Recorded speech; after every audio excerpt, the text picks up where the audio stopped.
Hi, my name is Tomi Adisa, and today I'll be sharing with you how I got my husband to propose to me. So, I have been married to my darling husband, Obafemi Adisa, for 10 years. We celebrated our 10th year wedding anniversary on the 11th of January 2024. We are blessed with four lovely children, two set of twins. I love to refer to them as the Fantastic Four. But one of my children recently told me not to call them the Fantastic Four anymore. I should call them the Godly Four.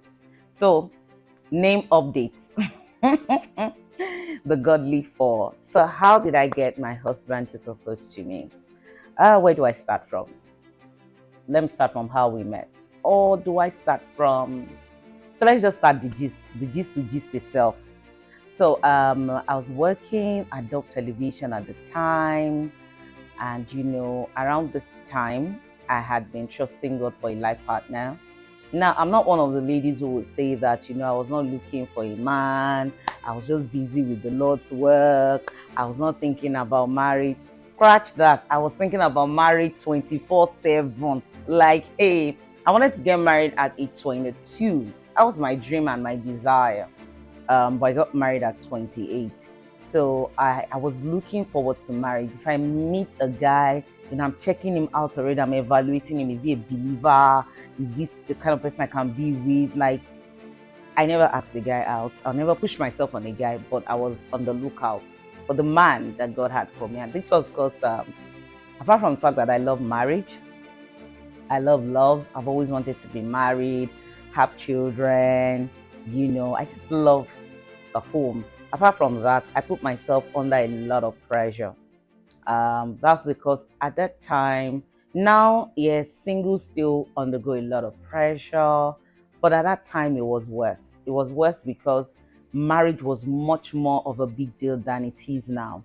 Like, it was one of the yardstick for measuring a woman's success. It was one of the yardsticks for measuring how much a person is blessed. Like, oh, this is how we know that you are favored by God. So I wanted to prove to everyone that I was favored by God, that I was blessed by God. I've been serving God diligently since I gave my life to Christ. I was very fervent when I was on campus, So we left campus, went to law school. From law school, we're already hearing about engagements, wedding dates. And by the time we left law school, my colleagues and even some of my juniors were already sending me wedding invites. I remember a particular phone call. A friend called me and said, "Guess what? I'm getting married and I want you to be on the bridal train." And I was excited for her. I was happy for her. And while we were talking, she said, "I've always known that I would marry on time. I've always known that, my marriage would not be a thing of a delay," because she was not even done with service, or she had just finished service. I can't remember. And I was excited for her sincerely, but that statement, it stayed with me, made me feel bad.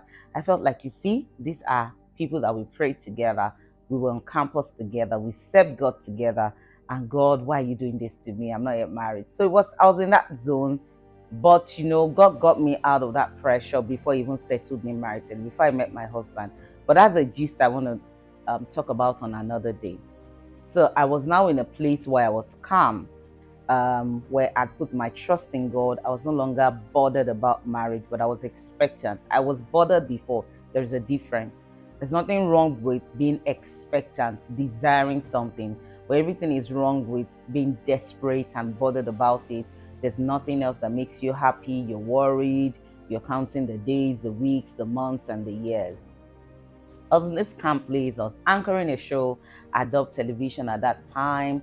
Dove Television is the official TV station for the Redeemed Christian Church of God. And I was anchoring a youth show at the time, Our World. So my producer had called me and said, "There's this young guy, he's coming, he's fantastic. He graduated from Redeemers University, he sings, da da da da da. And he's going to come and talk about a certain topic." I can't remember the topic. So I was ready to meet the person. I didn't have much expectation because now, like I said, I was gentle. I was now calm. So when he came, I checked him out because he was a young guy. But as soon as I saw him, I was like, no, it's not my spec. Like, physically, first glance. And you need to see my husband's, you need to see our wedding picture. I've done a lot of work. I have tried. I have labored over this man. So I was like, it's not my spec. And I got him ready for the show, told him what to expect and all the rest. Then we got on set and we started talking, and I realized that he has a brilliant, intelligent, extraordinary mind. Like I fell in love with that mind immediately. There's something about me.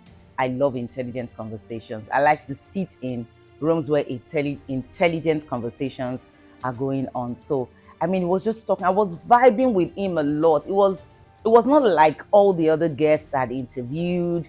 Yes, I interviewed other guests who made sense, who were intelligent, but he was on another level. So we became friends immediately. I mean, the conversation continued after the show had ended. There was a drama, the stage drama that was going on somewhere on Redemption Camp at that time. Because at that time, the Redeemers University was still on camp, and I was working on Redemption Camp and living on Redemption Camp.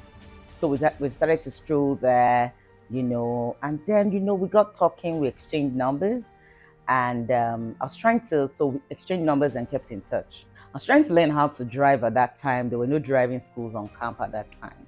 So I don't know, somehow during one of our conversations, I mentioned it to him.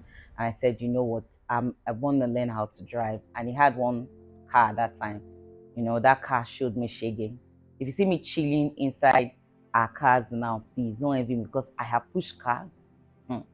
I pushed cars I pushed my husband's car under the sun and under the rain. Glory be to God. So I had a car at that time, and I was like, okay, so I was like, okay, you know what? After work, I'll come pick you up and then I'll teach you how to drive. So, because we enjoyed each other's company, it will teach me how to drive, then we'll go park somewhere, we'll get suya. Suya is barbecue for those who were not familiar with that term. And we'll talk. We can finish the driving lessons at 7:30. We will talk till 9:30, 10. It became a pattern. Gradually, Sister Tomi fell in love. Like, I couldn't, it felt odd not to see him in a day. And it felt the same way too. And we had a great time together. Although he did something funny one day. One time he wanted to go to the cinemas with his friends, and he called me if I wanted to go to. I said, yes, let's go to the cinemas. And then we got to the cinemas. I sat beside him. We all got our popcorn, drink, and everything. And at some point, I think he tried to feed me. Did you try to feed me? You asked me to feed you. I can't remember, but he did something silly. I was like, Shelly, what's wrong with this one? Like, you haven't asked me out. There's nothing between us. We're just getting to know each other at that time. I was really upset. I was like, who does this to a lady? So he had done that, and you immediately put him in his place. So we kept hanging out, and then one day I realized that, wait, you're loving this boy. A day cannot pass without you seeing him. You guys plan your day together, you hang out, you're becoming an item, and there's no definition. I've seen over the years how people end up in relationships without a formal, what is it called now? Without a formal definition. And somewhere along the line, the guy says, did I even ask you out? And that's how the whole thing ends. So I woke up one day and said, you know what? This has to come to an end. So we hung out as usual, went for our driving lessons, and afterwards, somewhere I just said to him, I'm sorry, I'm no longer interested in the driving lesson. I can't continue. I don't know what's happening between us, but I know that I have to check myself. And so I went home that night and I cried. It was not funny. I cried. And I just told myself, and why did I do that? It's easy, yes, to allow someone hang around you when you're lonely, especially when it's someone that you're vibing with and you feel like there may be a future, but it has not communicated his intentions. It's easy for you to stay and keep hoping, but it's very risky, because that's like a 50-50. What if he never says anything? And then I don't want that foundation for my marriage. I don't want to, just somehow end up in a relationship and then somehow end up in marriage. I'm too princessy for someone not to ask me out properly. So even though I wanted that company, I wanted that relationship, I had to break it off, and then continued with my routine. I readjusted my routine.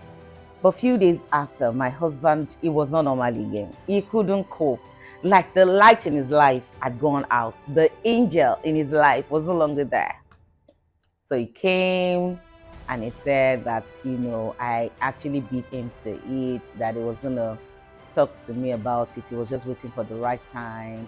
He wanted a perfect atmosphere. But now that I'd initiated the conversation, not initiated, but now that I cut things off, and he really wanted me to be a part of his life, he asked me out properly.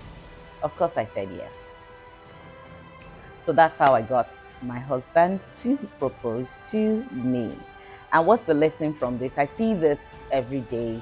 No, I don't see this every day. I see this often. I see a lot of people stay in relationships that do not have any definition. And what that does to a man is it makes it easy for him to walk away, because when there's no definition, there's no accountability. When there's no definition, there's no accountability. If a man never comes to express his intentions, to say, I want you, and I want you for myself, and I want you for the rest of my life. I want you to be a part of my life today and tomorrow. I want you to be the mother of my children. I want to build a world, a life with you. You're just there.